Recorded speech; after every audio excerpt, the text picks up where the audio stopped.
Tarekat Tijaniyah didirikan oleh Syekh Ahmad Al-Tijani.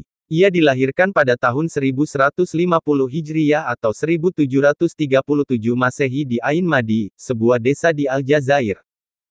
Nama lengkapnya adalah Abu Al-Abbas Ahmad bin Muhammad bin Mukhtar bin Ahmad bin Muhammad bin Salam bin Abi Al-It ibn Salim bin Ahmad Al-Alawi bin Ali bin Abdullah bin Abbas bin Abdi Jabar bin Idris bin Ishaq bin Zainal Abidin bin Ahmad bin Muhammad Al-Naf Al-Zakiyah bin Abdullah Al-Kamil bin Hasan Al-Musanna bin Hasan Al-Sibeti bin Ali ibn Abi Talib.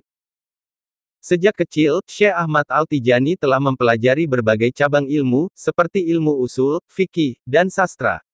Menginjak usia 7 tahun, ia sudah hafal Al-Quran. Pada usia di bawah 20 tahun, ia sudah mengajar dan memberi fatwa tentang berbagai masalah agama.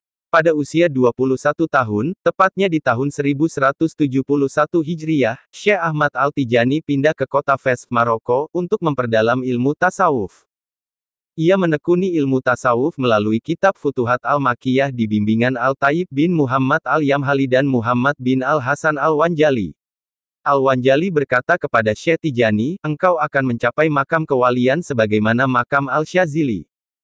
Selanjutnya, Syekh Al-Tijani berguru pada Syekh Abdullah ibn Arabi Al-Andalusia. Syekh Abdullah berkata padanya, semoga Allah membimbingmu. Kata-kata ini diulang sampai 3 kali. Dalam keadaan sadar beliau berjumpa dengan Sayyidina Ali, lalu berkata Sayyidina Ali kepada Syekh Ahmad Tijani. Engkau adalah orang yang dicintai Allah di dunia dan akhirat. Apakah yang kau cari, wahai kekasih Allah? Tanya Sayyidina Ali lagi. Aku mencari wali kutub yang agung, jawab Syekh Tijani. Wali kutub adalah gelar kewalian tertinggi. Bagimu lebih banyak dan lebih baik darinya, jawab Sayyidina Ali. Dalam keadaan terjaga, tidak tidur atau bermimpi, ia bertemu dengan Nabi Muhammad SAW yang mengajarinya wirid. Waktu itu Syekh Tijani berusia 50 tahun. Momen itulah yang disebut-sebut puncak perjalanan spiritual Syekh Tijani. Rasulullah berkata agar Syekh Tijani tidak lagi memakai wirid, doa dan selawat yang diajarkan para guru sufi padanya, karena Rasulullah, sang wali tertinggi, menjadi pembimbingnya langsung. Sementara itu karamah Syekh Tijani semakin mengkilap.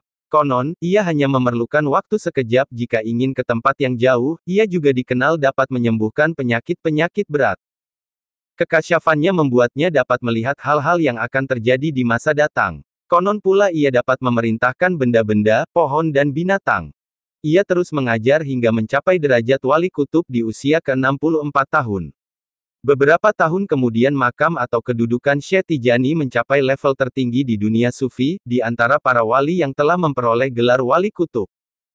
20 tahun selepas wafat, dari makam Syekh Tijani mengalir air susu steril seperti susu sapi yang baru diperah.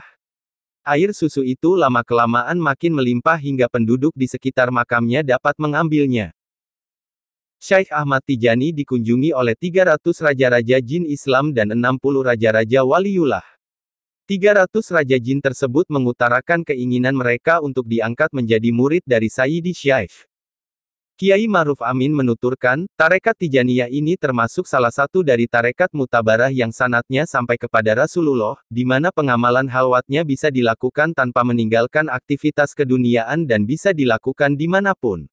Al-Mukarram Kiai Haji Syekhuna Badruzaman seorang ulama terkemuka dari Garut, Jawa Barat, yang mengembangkan tarekat Tijaniyah di Indonesia dan juga merupakan seorang pejuang kemerdekaan terkemuka, ujar Kiai Ma'ruf Amin. Beliau memimpin Hizbullah, dalam berjuang melawan penjajah dan mempertahankan kemerdekaan. Beliau yang bertugas sebagai pengambil sumpah saat pelantikan Presiden Indonesia pertama. Kiai Haji Badruzaman menggelorakan perlawanan pada penjajah dan sekaligus menanamkan pada santri dan umat Islam agar memiliki jiwa cinta tanah air.